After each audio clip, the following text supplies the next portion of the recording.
Lucas 15, a partir do versículo 25. Lucas 15, a partir do 25. Na semana passada, meus irmãos, à noite, nós pregamos a parábola do filho pródigo. É claro que, se você olhar na sua Bíblia, a parábola do filho pródigo vai até o versículo 32. Contudo, eu achei interessante que nós dividíssemos, falássemos na semana passada do filho pródigo, aquele que foi e voltou. Nós pregamos sobre ele e meditamos acerca desse texto. Se você não estava aqui domingo passado à noite, a pregação já está na internet, no YouTube. E agora nós vamos meditar acerca do filho que ficou. Nós falamos acerca da história. O filho mais velho era o herdeiro que tinha direito a receber primeiro a sua parte, que eram 2/3 da herança, e o filho mais novo receberia depois 1/3 da herança. Contudo, só depois que o pai morresse. E a gente contou a história que o filho mais jovem se rebela, resolve ir para o mundo, e aí ele pede a sua parte antes mesmo do irmão, antes mesmo do pai morrer. E a gente falou um pouco sobre isso, que isso dava a entender que para aquele filho era como se ele estivesse dizendo: olha, pai, para mim, melhor fora que o Senhor já tivesse morto, porque aí eu já poderia pegar o dinheiro que é direito meu e ir para o mundo gastar como eu bem entendo. Então esse era o clima da passagem. Contudo, acontece algo sobrenatural, o filho volta, o pai o recebe de braços abertos. Contudo, agora vamos olhar a outra parte da moeda, ou o filho que fica, que aparentemente, quando a gente começa a ler a parábola, a gente olha para o filho mais novo e fala: olha que rapaz sem noção, que rapaz sem consideração, que jovem rebelde, abandonou o pai e levou o dinheiro para gastar como bem entendia. Contudo, agora quando a gente olhar para o outro que ficou, nós também perceberemos algumas lições que nos deixam alarmados com a situação desse rapaz. Então vamos lá, 25 a 27 diz assim: ora, o filho mais velho estivera no campo, e quando voltava, ao aproximar-se da casa, ouviu a música e as danças. Chamou um dos criados e perguntou-lhe que era aquilo. E ele informou: veio teu irmão e teu pai mandou matar um novilho cevado, porque o recuperou com saúde. Vamos parar aqui. Olha que interessante. Jesus agora, não havia necessidade, claro, de Jesus entrar nesse detalhe, se ele quisesse apenas nos mostrar que o pai está de braços abertos para receber de volta aqueles que se vão. Contudo, Jesus vai nos mostrar com mais detalhes ou com mais afinco que, apesar de o filho arrependido voltar e ser cordialmente recebido pelo pai, o irmão mais velho, que aqui representa os religiosos, os escribas, os fariseus, aqueles que se julgavam dignos demais e justos demais, santos demais, esses não vão querer receber o irmão de volta. Então, é uma terrível rejeição. É lamentável imaginar que pessoas que convivam dentro da igreja, conheçam a lei de Deus, conheçam a palavra do Evangelho, quando vêm pessoas voltar para a casa de Deus arrependidas pelo que fizeram, não se alegram em recebê-lo e não querem nem mesmo partilhar dessa alegria. É isso que vai acontecer aqui. Mas Jesus para e diz que a festa está acontecendo e o irmão vem vindo. E diz que de longe ele escuta o barulho da música, escuta o barulho da festa e pergunta a um dos criados. Parece que a gente pode imaginar o criado ou o servo respondendo com muito entusiasmo, imaginando assim: poxa, ele vai ficar tão alegre quanto o pai. Quando ele descobrir que o irmão voltou, ele vai saltar da alegria. Então parece que o servo vai e diz: olha, seu irmão voltou, o seu pai ficou tão feliz que deu uma festa. Só que mal esperava o servo que esse menino não ia responder com a mesma empolgação e com o mesmo entusiasmo que o servo e que o pai responderam. Então ele não fica muito feliz. E aí, o mais engraçado é que o irmão mais velho, ele não gastou a herança, não viveu uma vida ímpia, ele não envergonhou o pai, ele não desejou o dinheiro mais do que a casa do pai. Contudo, ele estava tão perdido quanto o outro que fez tudo isso. Foi embora, se desviou, gastou a herança, envergonhou o pai, viveu uma vida ímpia, viveu no meio de porcos, se arrependeu, viveu uma vida de pecados, desejou a morte do seu pai porque queria dinheiro. Tudo isso ele fez, contudo arrependido ele volta. Mas esse que nada disso fez estava dentro da casa do pai, mas também estava tão perdido quanto o que se perdeu lá fora. Isso é algo que também deve chamar a nossa atenção, porque a gente deve começar a fazer um paralelo, ou começar a aplicar isso na nossa vida, ou na nossa igreja. Existem pessoas no nosso meio que porventura estão tão perdidos quanto aqueles que estão lá fora? Talvez.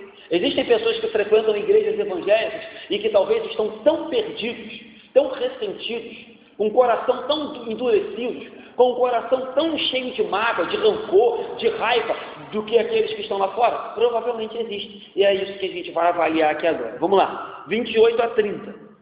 Ele se indignou e não queria entrar. Saindo, porém, o pai procurava conciliá-lo. Mas ele respondeu a seu pai: há tantos anos que te sirvo, sem jamais transgredir uma ordem tua, e nunca me deste um cabrito sequer, para alegrar-me com os meus amigos. Vindo, porém, este teu filho, que desperdiçou os teus bens com meretrizes, tu mandaste matar para ele um novilho cevado. Vamos parar aqui.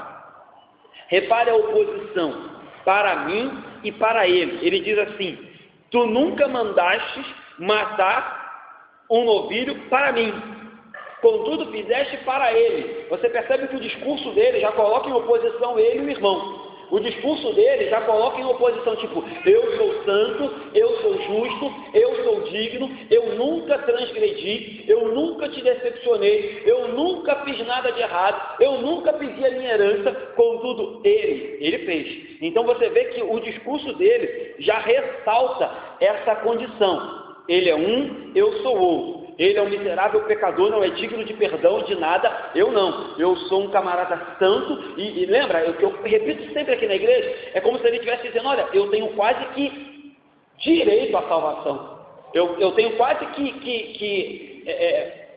é que eu vou dizer? Eu quase que conquistei. Se o Senhor falar que eu não tenho direito à salvação, eu quase que eu refuto o Senhor, digo, não, eu nunca me rebelei, eu nunca fiz nada de errado, eu sou tão bonzinho que eu me sinto até digno de ser salvo. Ou seja, ele está realçando aqui aquilo que eu sempre falo, uma justiça pessoal. Em vez de olhar para a justiça de Deus, em vez de olhar para a misericórdia do Pai, em vez de olhar para o perdão, para o amor, em vez de dizer, olha, ninguém é digno, mas pela graça ele nos salvaste, ele está dizendo, não, eu sou digno, eu sou, porque eu nunca fiz nada de errado, mas ele fez. Contudo, para mim, o Senhor nunca fez nada. Ou seja, claramente, ele coloca em opostos ele e o irmão, e claramente ele olha para as suas justiças pessoais. Eu sou membro da igreja, eu sou dizimista, eu sou ofertante, eu não falto um culto de domingo. Mas ele, ou seja, ele não percebe que para o pai não importava esse para mim e para ele. Para o pai não importava uma justiça meramente externa, porque você vai perceber com o discurso desse camarada que apesar dele fazer tudo certinho, o seu discurso é um discurso externo. Ele não tinha um coração desejoso e quebrantado de fazer o que ele estava fazendo. Ele fazia mais como uma obrigação para cumprir regras. Então o que Jesus está querendo dizer, ou que o pai está querendo dizer, é, olha, eu espero muito mais de você do que cumprir regras. Eu espero muito mais de você do que cumprir exigências por obrigação. Eu espero de você que você me sirva de todo o coração, independente do que faça ou deixe de fazer para você ou para o seu irmão. Contudo, esse rapaz achava que o fato de ser crente, repetindo o que eu tenho dito aqui constantemente, ter o seu nome escrito no rol de membros da igreja de Andorinhas, o fato de ser pastor, o justificava diante do pai.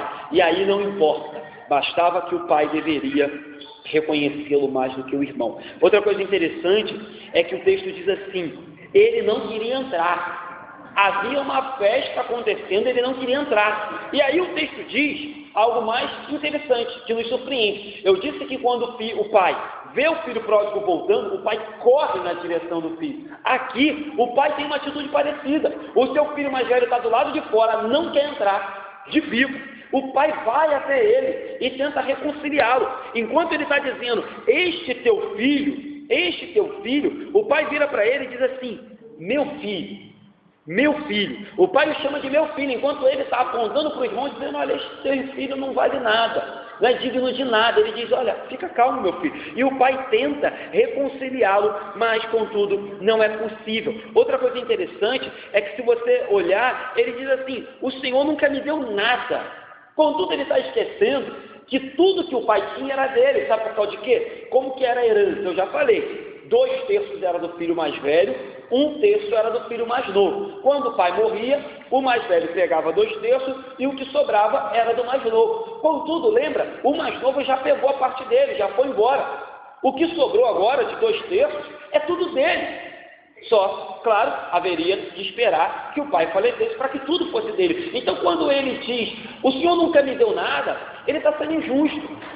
Ele está sendo realmente extremamente sem noção, porque tudo que o pai tinha era dele, era questão de tempo, e se o pai zelava pelo seu patrimônio, se o pai prosperava o seu patrimônio, era para ele, e ele diz, olha, o Senhor nunca me deu nada. Ou seja, um coração cheio de ressentimento, cheio de amargura, um coração que, apesar de viver na casa do pai, não reconhecia e não se quebrantava diante de tudo que o pai tinha para dar a ele. Ele diz, o Senhor nunca me deu nada, sem perceber que tudo era dele. Outra coisa, ele acusa o irmão, pastor, a gente pode conjecturar isso? Talvez, ele diz assim, olha, esse teu filho gastou tudo com meretriz. Contudo, a gente pregou semana passada, o texto diz realmente que o filho mais jovem gastou tudo de forma ímpia. Mas o texto nada diz que ele gastou com meretrizes ou com prostitutas. O texto diz assim, passados não muitos dias, o filho mais moço ajuntou tudo que era seu, partiu para uma terra distante e lá dissipou todos os seus bens, vivendo dissolutamente. O texto não diz o que é dissolutamente. Poderia ser com bebida, poderia ser com jogos, poderia ser com noitadas, poderia ser com mulheres, mas poderia ser com qualquer outro tipo de coisa. Mas esse irmão, ele está tão chateado, ele está tão rancoroso, ele está tão revoltado que ele diz, olha, esse teu filho gastou tudo com meretrizes, indo além até daquilo que a Bíblia diz. Então, a gente costuma ouvir muitos pastores pregar esse texto e afirmar isso, que o filho mais jovem gastou com prostitutas. Pode ter acontecido? Pode, mas a Bíblia não afirma isso claramente. Ele gastou de forma absoluta, ele gastou a revelia, tanto é que ele fica pobre e começa a tratar com porcos. Mas a Bíblia não diz isso claramente, mas esse irmão estava com tanta raiva desse outro, que ele diz, olha, ele gastou tudo com meretrizes. E aí, de novo, voltando para o irmão mais velho, está dentro da casa, mas não percebeu que acabou de cometer os 2 maiores pecados. O seu irmão tinha muitos pecados. Abandonou a casa, pegou a fortuna do seu pai e gastou, desejou ver-se longe do seu pai, desejou se afastar da casa do seu pai, porque achava que o mundo tinha mais para oferecer do que a casa do pai. Contudo, esse que estava em casa, cometeu ou transgrediu os 2 maiores mandamentos. Jesus diz, olha, amarás o Senhor teu Deus de toda a tua alma, de todo o teu entendimento e de todo o teu coração.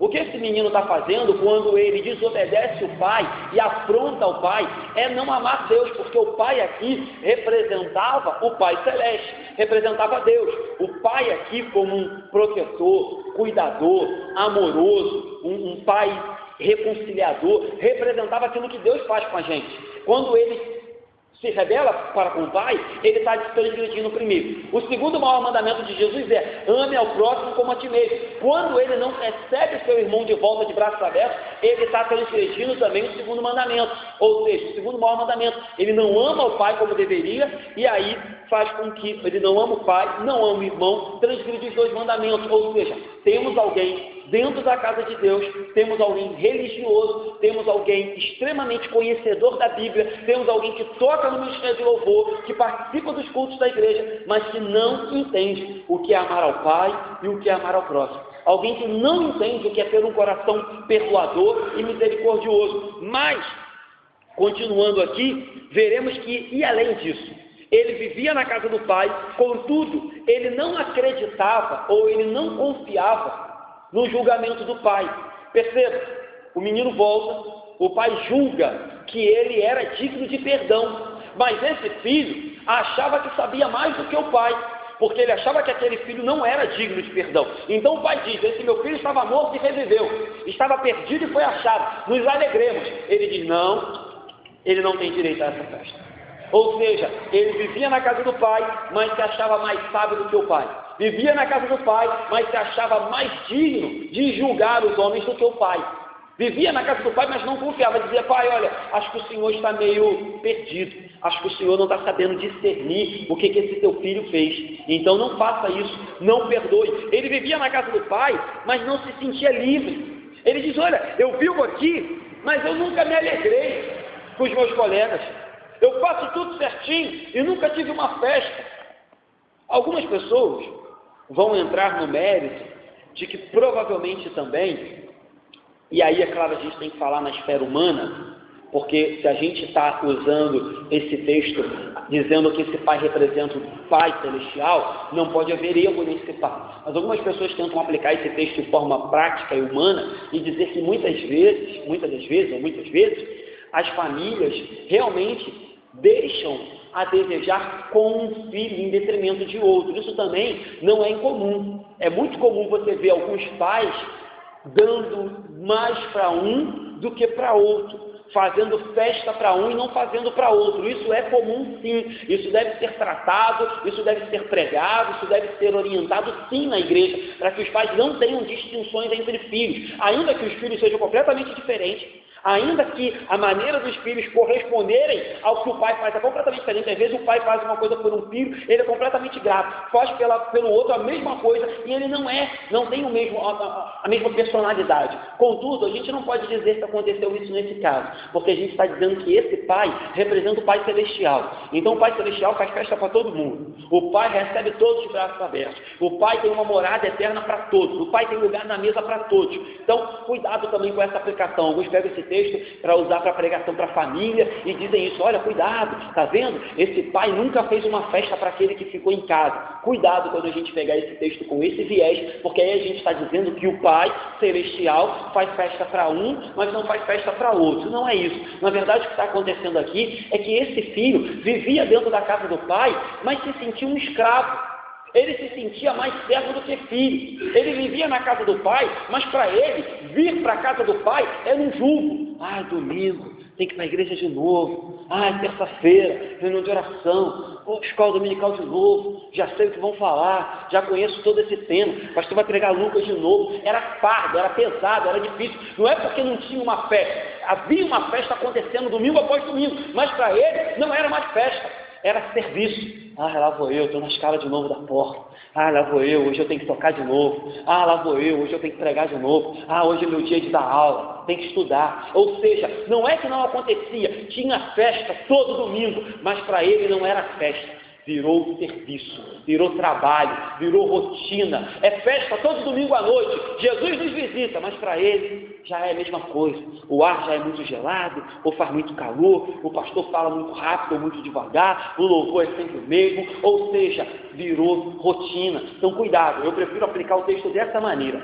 Sempre tem festa. O problema é que às vezes a gente permite, ou às vezes o nosso coração fica um pouco endurecido e a gente não vê mais as coisas como festa. A gente vê como trabalho, serviço, rotina, algo chato, algo maçante, e aí talvez a gente vai reclamar: olha, Senhor, aquele pecador chegou ontem e a igreja está fazendo festa para ele. Queridos, existe festa todo domingo. Contudo, você não entendeu isso. Em algum momento você esqueceu isso. Então, ele era um filho, mas achava que era escravo. Outra coisa, como eu tenho aplicado aqui, pelo incrível que pareça, vivemos 2000 anos depois disso, ainda hoje existem pessoas com o mesmo pensamento. Primeiro pensamento, que não devemos receber pecadores e festejar quando eles voltam para a casa de Deus, porque eles cometeram algo muito terrível. Segundo pensamento, pensam que a graça, que o amor, que o perdão, que a misericórdia é algo muito bobo. Pastor, não é possível, o senhor prega aí uma graça, o senhor prega a salvação pela graça, diz que basta crer, que não é necessário fazer obra, que não é necessário fazer nada, que basta crer que depois da santificação acontece. Isso é muito fácil, pastor. A gente tem que pegar as pessoas e jogar um jugo neles, a gente tem que pegar as pessoas e dar um aperto. Queridos, a Bíblia por si só aperta as pessoas. A Bíblia por si só estreita o caminho. A Bíblia por si só exorta e disciplina as pessoas. A gente apenas prega aquilo que a Bíblia diz. Então, ainda ainda hoje temos pessoas assim, pessoas dentro da igreja que não se alegram quando o pecador volta, e pessoas dentro da igreja que julgam esse amor, esse perdão. Poxa, muito fácil, o filho voltou, não falou nada, o pai já correu para abraçá-lo. Pastor, muito fácil, fulano chegou e está arrependido, o Senhor já acreditou. Queridos, quem discerne coração, mentes, é o Espírito Santo, não sou eu. Se a pessoa, falei isso semana passada, se a pessoa vai cometer o mesmo erro novamente, eu vou discipliná-lo e expulsá-lo da igreja novamente, se o estatuto permitir. Mas não compete a mim sondar o coração e dizer, olha, eu acho que você está me enganando. Eu acho que você está dizendo que se arrependeu, mas eu acho que é mentira. Não compete a mim, não compete a você. Ah, pastor, mas esse pai foi muito bobo. Você estaria chamando Deus de bobo. E pense bem, hoje estamos aqui, talvez como ovelhas que não se perderam, talvez como dracmas que não se perderam, mas amanhã pode ser eu e você, queridos. A Bíblia diz: aquele que está de pé, vigie para que não caia. Queira Deus que não seja. Mas será que quando for a minha, a sua vez, a gente não vai querer ser recebido de braços abertos? Será que quando for a nossa vez, a gente não vai querer que as pessoas tenham misericórdia, perdão, graça? Não vamos querer que as pessoas olhem para a gente e falem: olha, vamos ter misericórdia. É um pecador, é uma pecadora, é um ser humano, é falho. Vamos ter misericórdia, vamos dar uma segunda chance, vamos recebê-lo de volta. Você não gostaria que fosse feito assim com você? Mas quando é com os outros, a gente é sempre um pouco mais duro, né? Quando é com o próximo, a gente é sempre um pouco mais... Não pode ser fácil assim não. Contudo, a última palavra de Deus. Deus diz que é assim que foi feito, Deus diz que foi assim que o pai fez, e vamos ver, o pai não vai voltar atrás, o pai sai da festa, deixa a festa, vai até o filho mais velho, contudo ele não se deixa levar por esses argumentos. Não, fulano é muito pecador. Vamos ver como é que vai terminar essa história? 31 e 32 diz assim: então lhe respondeu o pai: meu filho, tu sempre estás comigo, tudo que é meu é teu. Entretanto, era preciso que nos regozijássemos e nos alegrássemos, porque esse teu irmão estava morto e reviveu, estava perdido e foi achado. Como eu disse, olha como é que o pai trata ele. O pai, quando viu o filho perdido, corre, o abraça, o beija e o traz de volta para casa. Agora, diante de um filho rebelde, diante de um filho rancoroso, diante de um filho que acusou o pai daquilo que ele não fez: o senhor nunca fez festa para mim, o senhor nunca me deu nada. Ele está sofrendo acusações. Ele diz: meu filho. Diante de um filho que diz: esse é teu filho, dizendo: olha, agora é contigo e com ele, eu não faço mais parte desse grupo. Ele diz: meu filho, tudo que é meu é teu, eu sempre estive contigo. Com quem diz: o senhor nunca fez festa, como se ele dissesse: eu estava lá todo domingo, eu estava lá, mas tu não percebeu, eu estava do teu lado o tempo todo. Esse teu irmão estava perdido, estava abandonado, estava largado, estava vivendo uma vida terrível, miserável, afastado de mim, mas eu sempre estive contigo, nunca saí do teu lado. Está reclamando de quê, meu filho? Mas de forma muito amorosa, ele diz: olha, esse seu irmão, dando a entender que ele já havia perdoado o irmão, ele já havia recebido como filho de volta. Lembra que eu falei na semana passada? O jovem diz assim: eu vou até meu pai e direi: me trate como escravo. O pai nem permite que ele fale isso. O pai diz: tu és o meu filho, um filho amado. Põe a sandália, põe anel no dedo, põe a roupa, vamos fazer uma festa. É o meu filho, não é um escravo. Então quando o pai diz: este teu irmão, porque ele diz: este teu filho, o pai diz: não, teu irmão, já perdoei, já recebi de volta, já limpei, já lavei, já restaurei, já santifiquei, já justifiquei, já coloquei o nome no livro da vida, morri por ele, derramei meu sangue por ele. É teu irmão. É isso que o pai diz. O pai acerta, ele diz: teu filho. O pai diz: para com isso, é teu irmão. Então, outra coisa interessante é que quando o pai diz: era necessário, o pai não dá o braço a torcer e diz: pensando bem, vamos acabar com a festa, né? Que vai pegar mal, vamos encerrar a festa. O pai diz: não é possível encerrar a festa, porque o pai diz: era necessário, esse era o certo a se fazer, precisamos nos alegrar e nos regozijar, porque não existe outra maneira de receber um pecador arrependido. Não existe outra maneira. A festa não vai parar. Ou seja, como se o pai estivesse dizendo, ou tu entra e faz parte dessa festa e reconhece que você, mais do que ninguém, também precisa se arrepender como teu irmão e fazer parte dessa festa, que ela também é para você, ou tu fica de fora. Mas a festa não vai parar. A festa não vai parar, porque é necessário, é o certo a se fazer, festa para pecadores que estavam perdidos. E aí o pai reitera, o pai diz assim, sabe por que é necessário fazer a festa? Ele estava morto, e eu falei sobre isso domingo passado à noite, ele estava morto, ainda que o texto, o servo, quando o irmão pergunta, o que está acontecendo? O servo diz assim, porque o teu irmão voltou, e o teu pai o recuperou com saúde, ou seja, recuperou vivo, ainda que ele tivesse com saúde, ainda que ele não tivesse ferido, não tivesse morto, não voltou num caixão para o pai entendia que ainda vivo e com saúde, fisicamente, ele estava morto espiritualmente. Então o pai diz, ele estava morto, por isso que era preciso fazer uma festa. E aí, queridos, voltando um pouco daquele paralelo que eu fiz acerca de estar na casa, mais uma vez percebemos alguém que estava na casa do pai, mas não desfrutava de nada que o pai tinha para oferecer. Alguém que estava na casa do pai, como filho do pai, mas se julgava escravo do pai. Alguém que estava na casa do pai, tinha um banquete para ele, mas passava fome. Alguém que estava na casa do pai, tinha palavras de amor, de consolo, de conforto, mas não se beneficiava de nada disso.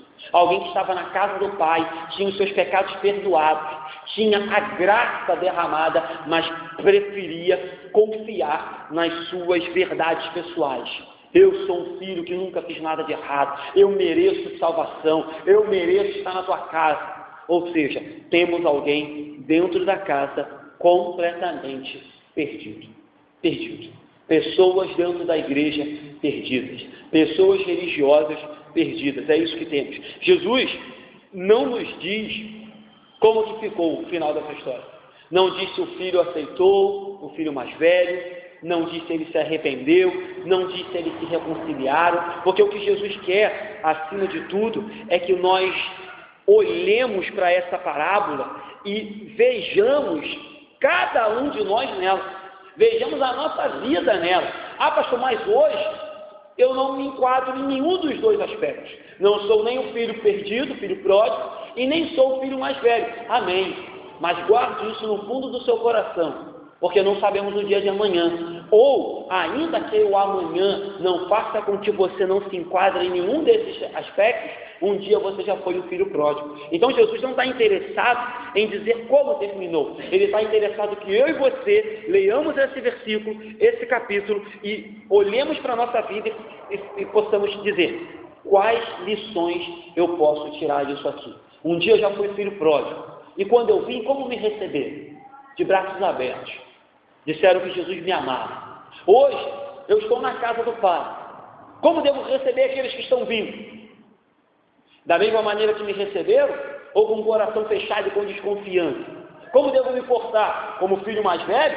Ou como um filho que era pródigo que foi perdoado? É isso que Jesus quer que façamos. Olhemos para esse texto e vejamos. O Pai representa o Pai Celestial. O filho mais jovem representa publicanos e pecadores. Lembra como começou esse capítulo? Não sei se você lembra. O capítulo 15 começou dizendo assim, e murmuravam os fariseus e os escribas dizendo, este come com pecadores e recebe pecadores. Foi assim que começou o capítulo 15. E aí eu disse que Jesus ia contar 3 parábolas para dizer que ele não apenas comia com pecadores e publicanos, mas que ele veio chamá-los, recebê-los de volta, abrigá-los na sua casa e chamá-los de filhos. Então, o Pai representa o Pai Celestial. O Filho que foi para o mundo e voltou representa publicanos e pecadores, que Jesus diz, eu vim comer com eles, eu vim recebê-los, eu vim salvá-los, eu vim curá-los, eu vim perdoá-los. É isso. E o filho mais velho que estava em casa representa fariseus, escribas, os sacerdotes da época, os saduceus, que só queriam apontar e julgar aqueles que estavam vindo ouvir de Jesus que havia um grande amigo e um grande Salvador de braços abertos, pronto para recebê-lo de volta. Que ele veio chamar pecadores, que ele veio chamar aqueles que estão destruídos, que ele veio curar aqueles que precisam de médicos, ou seja, essas 3 parábolas parábola da ovelha perdida, parábola da dracma, parábola do filho, poderiam ser renomeadas e ter o seguinte título: a parábola de um grande Deus que ama pecadores arrependidos. Parábola da ovelha, parábola da dracma, tudo isso é apenas um subtítulo, ou tudo isso são temas debaixo de um título muito maior, que é um Deus poderoso, Criador dos céus e da terra, que quer a ovelha, quer a dracma e aguarda que o filho pródigo volte para casa. Essa é a grande verdade desse tema, né? Pessoas que são, pelo Espírito Santo, transformadas e trazidas de volta para onde nunca deveriam ter saído. Então, essa parábola, ou melhor, essas parábolas nos ensinam isso. Qual deve ser a nossa postura diante de pecadores? Qual deve ser a nossa postura diante de pessoas que se arrependem? Qual deve ser a nossa postura diante de um Deus que está de braços abertos nos esperando? Ah, pastor, mas eu estou numa fase horrível. Ah, pastor, mas eu sofri uma queda. Ah, pastor, mas eu cometi algo muito ruim. Queridos, se há arrependimento verdadeiro, existe um Deus de pé, de braços abertos, prontos para te receber teu filho. Contudo, só quem pode dizer se há arrependimento verdadeiro é você e o Deus a quem nós servimos. Eu não posso, certo? Vamos terminar? 4 aplicações rápidas. O filho mais velho estava perdido dentro da casa ou dentro da igreja. Já falei muito sobre isso, só para ficar muito memorizado isso. Eu sei que a gente não deve ser conivente com o pecado dos outros, eu sei que a gente não deve fazer vista grossa para o pecado de ninguém, eu sei que a gente não deve, enfim, negociar santidade.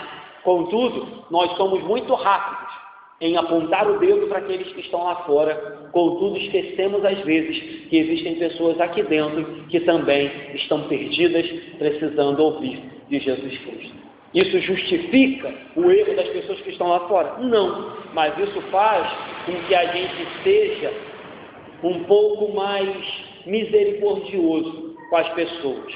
Isso faz com que a gente tenha mais amor pelas pessoas. Quando a gente entende que, inclusive aqui dentro, existem pessoas que precisam de Jesus há muito tempo. Segunda aplicação, perceba como que pessoas que se julgam justas são maldosas e são insensíveis aos perdidos. Ele diz: olha, esse teu filho gastou tudo com meretriz, esse teu filho não é digno, esse teu filho é um indigno, esse teu filho é um miserável, esse teu filho. Então cuidado com isso também. Quando a gente se torna religioso, quando a gente se torna muito justo, ou se acha justo demais, a gente começa a fazer esse tipo de comentário, a gente começa a ter esse tipo de postura. Fulano não merece, é indigno. Fulano é um miserável. Fulano, para ele não tem jeito. Mas não é isso que a gente percebe da fala de Jesus. A gente percebe isso da fala do filho mais velho. Terceira aplicação, a conversão de qualquer alma deve ser motivo de alegria e de se regozijar. Então, já falei disso semana passada também, só para ficar firmado. O pai diz: era necessário. É como se o pai dissesse assim, porque assim, quando eu digo que algo é necessário, eu estou dizendo que não existe como conseguir alguma coisa sem fazer aquilo. Então assim, é necessário estudar para passar no vestibular, a menos que você estude, você não passa. É necessário ter carteira de motorista para dirigir, a menos que você não tenha, você não vai dirigir. É necessário ter passaporte para viajar, se você não tiver passaporte, é necessário, é algo que precisa ser feito. Então quando o pai diz assim, esse teu filho estava perdido e é necessário que nos alegremos com ele, o que o pai está dizendo é, não havia outra maneira de recebê-lo a não ser fazendo festa. O pai diz: entretanto, era preciso nos regozijar e nos alegrar. Era preciso. Eu precisava me alegrar. Eu estava esperando ele voltar. Estava tudo preparado. Eu já tinha providenciado salvação para ele. Eu só estava esperando a hora que o Espírito Santo o convenceria e eu traria de volta para a minha casa.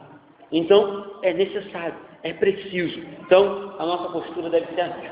E para terminar, a última aplicação, repetindo um pouco do que já falei na pregação e na semana passada, percebemos aqui um pai daquele que mais uma vez, na noite de hoje, na ceia, eu vou me fazer a pergunta que eu faço toda a ceia: que amor é esse? Um pai que ama, perdoa, recebe de volta e ainda faz uma festa. Como eu falei na semana passada à noite, um pai, um Deus que nos olha voltando, perdidos, destruídos, sujos, maltrapilhos, cheios de vergonha, voltando, e ele corre e nos abraça. Semana passada eu dizia isso. Eu não consigo compreender um Deus todo-poderoso ficando de pé, correndo e me abraçando, me beijando e me chamando de filho. É isso que a gente está vendo novamente aqui. E ainda assim, um pai também amoroso, misericordioso, gracioso para aquele que estava dentro da casa dele, contudo não entendia qual era o seu papel. Ele diz: meu filho, entre, existe uma festa e ela também é tua, tudo que é meu é teu, tudo que é meu é teu, eu sempre estive contigo, nunca saí de perto de você, contudo você confundiu as coisas e começou a fazer com que aquilo que era festa se transformasse em algo penoso, difícil e trabalhoso. Meu irmão, eu acho que essa é a maior lição que a gente pode tirar nessa manhã. Maior lição. Como eu tenho encarado os cultos que eu presto a Deus. Como eu tenho encarado as reuniões que eu participo na casa de Deus. É uma festa, inclusive para mim, que já estou lá há anos, ou é algo que já me faz sentir cansado?